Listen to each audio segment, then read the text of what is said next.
各位網友大家好，今次香港版嘅 iPhone 17呢，銷量將會非常好，因為將會多咗好多內地人呢選擇購買香港版嘅 iPhone 17嘅。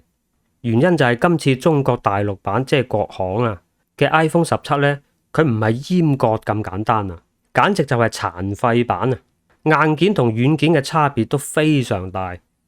除非係嗰啲完全唔識手機嘅人，佢哋只係用嚟影下相上下微信抖音連 Safari 都唔識用嗰啲人呢，就冇乜所謂嘅。但凡係稍微識得玩下手機，有一定使用需求嘅人呢，都唔會想買國行版嘅。但硬件上呢，從呢張表格就可以睇到噶啦。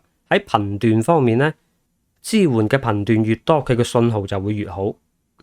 支援頻段最多嘅呢，就係加拿大墨西哥呢啲版本啦。香港版同全球版呢，都係一樣噶啦。只係喺 FDD 嗰度咧就少咗14、29、71，而中國大陸版咧喺咁多個版本裏面支援嘅頻段係最少嘅，所以中國大陸版嘅手機信號咧係最差嘅。舉個例子當你用流量玩食雞嘅時候咧，高手過招，同一水平下嘅兩個玩家近距離遭遇戰一齊開槍嘅時候，自己係死咗，對方係剩翻一絲血。就係因為你部大陸版嘅網絡延遲比人哋部港版高咗那麼少少，人哋就 KO 咗你噶啦。又或者玩王者榮耀嘅時候，你個 ping 呢時不時突然間會高到紅色，但係又降翻落嚟，而隔籬嗰個就冇事喎。呢啲時候呢，你就唔好完全賴個網唔好啦，好可能係你部手機嘅信號問題。咁喺電池方面呢，冇 SIM 卡槽嘅版本呢，就比有 SIM 卡槽嘅續航會長少少。因為佢冇 SIM 卡槽咧，多出嚟嘅空間咧就俾埋嚿電池嘅。咁呢方面咧，香港版同大陸版係一樣噶啦，因為大家都有 SIM 卡槽嘅。港版、美版、日版配備嘅 MagSafe 嘅無線充電器嘅功率咧，就比中國大陸版嘅要大啲嘅。佢哋嘅無線充電功率咧係去到25W嘅，而中國大陸版嘅咧只係得15W嘅啫。咁呢個問題就不大嘅。你自己額外買翻個大功率嘅無線叉電器咧就 OK 噶啦。然後到 SIM 卡同 eSIM 卡嘅問題啦。歐洲、澳洲、新西蘭、新加坡、香港同韓國嘅版本咧都係有一個 SIM 卡槽加 eSIM 卡嘅組合。中國大陸版咧仍然係舊有嘅雙 SIM 卡槽，而中國大陸版 iPhone 17 Air 嘅 eSIM 卡咧係特製嘅。佢只能夠使用中國大陸嘅3大電信公司日後提供嘅 eSIM 號碼，不能夠使用中國大陸以外嘅 eSIM 服務。當你嘅人去到外國嘅時候咧，先可以使用外國嘅 eSIM 號碼，回到國內咧就會被屏蔽。而中國大陸以外嘅版本嘅 eSIM 咧係用唔到中國大陸嘅 eSIM 服務嘅，不通用。其他國家嘅版本咧就冇晒 SIM 卡槽噶啦，只有 eSIM。所以呢度已經限制晒內地用戶嘅選擇範圍噶啦，唔想使用大陸殘廢版嘅朋友呢，就只能喺歐洲版、新加坡版、韓國版、香港版裏邊選擇。咁嗰一個 eSIM 卡槽，你咪攞嚟插一張內地嘅電話卡咯。咁需要用到2個電話號碼嘅朋友呢，一係你就飛線，你將個次要電話號碼呢，就通過呼叫轉移飛落個主要號碼上邊咯。又或者乾脆就帶2部電話出街。咁當你出到外國玩或者工作嘅時候呢，又可以用個 eSIM 使用外國嘅電話號碼咯。咁樣呢，當你返到國內嘅時候，嗰個 eSIM 嘅外國電話呢，仍然可以使用，不會被屏蔽。咁就係最理想嘅解決方案啦。考慮到售後維修嘅問題呢，香港版當然係內地人嘅首選啦。仲有就係手機嘅 WiFi 6E 呢，喺中國大陸係不可用嘅，係用唔到嘅。因為呢個 channel 咧就已經俾移動通訊霸佔咗噶啦，所以手機上面嘅 WiFi 6E 咧就用唔到噶啦。WiFi 7咧亦只能夠使用 2.4G 同埋 5G 嘅 channel， 用唔到 6G 嘅 channel。咁你要使用咧，你就自己額外買一部海外版嘅 router， 買部華碩Netgear 嗰啲 router 咧就可以解決呢個問題。衛星緊急求救功能。咁香港版同大陸版都係冇噶啦，硬件上就閹割晒噶啦。然後就去到最重要嘅區別啦，個 mon 中國大陸版所使用嘅 mon 咧係內地廠商京東方嘅螢幕，而其他嘅所有版本咧都係使用 Samsung 或者 LG 嘅 mon， 呢個就關乎到眼睛健康嘅問題噶啦。講完硬件就講軟件啦。嗱，軟件上嘅區別都好大嘅。大陸版嘅 iPhone 咧係冇 FaceTime Audio 嘅，冇 iMessage in FaceTime， 只能夠視頻通話。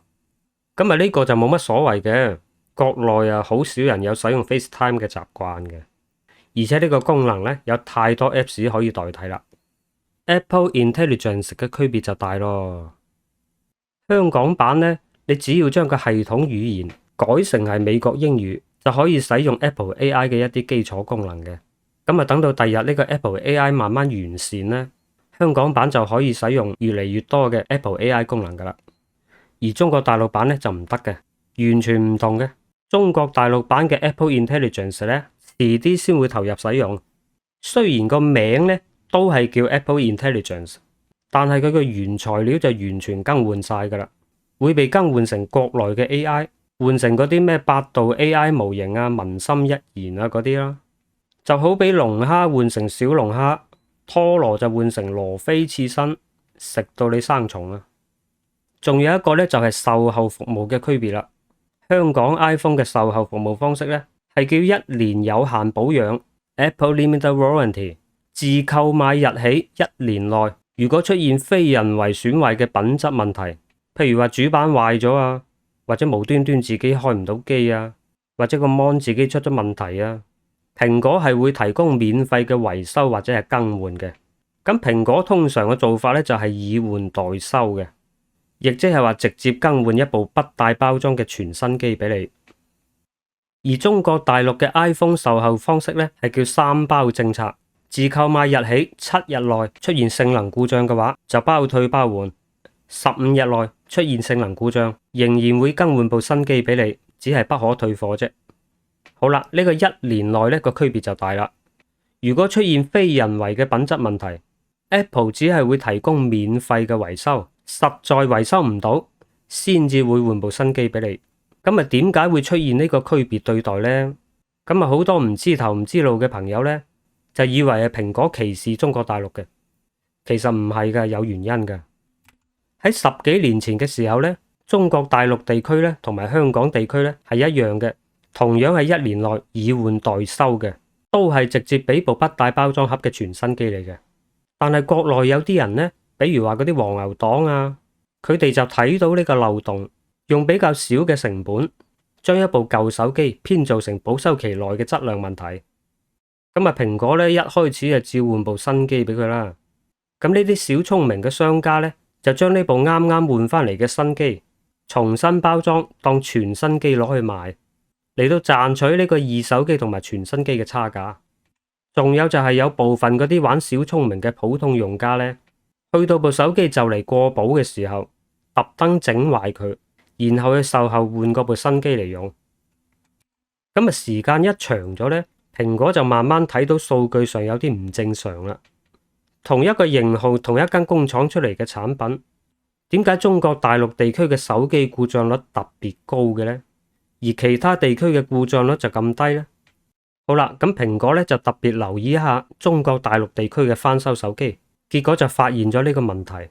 為咗減少不必要嘅損失，自此之後，蘋果就對中國大陸地區修改咗售後政策，改為如果有質量保修問題，優先想辦法做零件維修，而不採取整機更換嘅行為。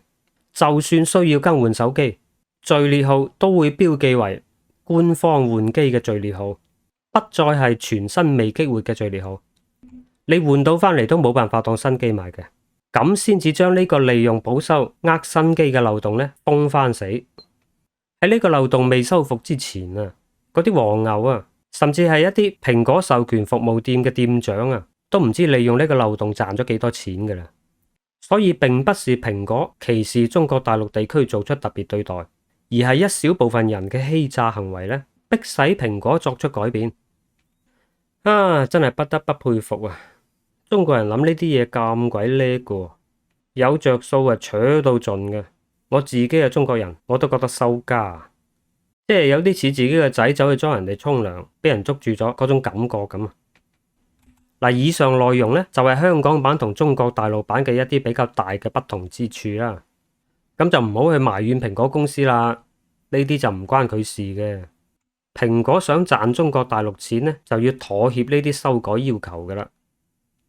咁啊，各位睇咗呢條片嘅內地朋友咧，就根據自己嘅需求去選擇購買國行版定係港版啦。咁啊，至於今次 iPhone 17嘅性能提升啊、鏡頭升級啊嗰啲，我就唔講啦。因為已經好多博主喺度講噶啦，總之就係今次嘅提升咧就非常大嘅。咁啊，其實依家嘅手機性能咧早就過剩噶啦，90% 嘅人咧係用唔到部 iPhone 10% 嘅性能同埋功能嘅。我個人推薦咧買嘅時候直接就買 Pro 或者 Pro Max 嘅，但係 Pro Max 會唔會太大咧？畢竟佢6.9寸，你套埋個手機殼嘅話咧成7寸噶啦。咁啊，會唔會覺得太大部呢？咁就自己考慮啦。咁啊，點解直接叫你哋購買呢兩個型號呢？係因為呢兩個型號咧就配備咗 VC 散熱片嘅。呢個 VC 散熱片嘅作用係好大嘅，佢能夠令到部手機適應各種高強度使用。比如話喺夏天嘅時候，喺室外長時間拍視頻啊，或者長時間打機啊，長時間做直播啊，做視頻編輯啊。呢塊 VC 散熱片嘅作用咧就會體現出嚟噶啦，咁你就會好穩定，就唔會出現嗰啲高溫降頻啊，導致嗰啲幀率突然間下降啊嗰啲問題噶啦。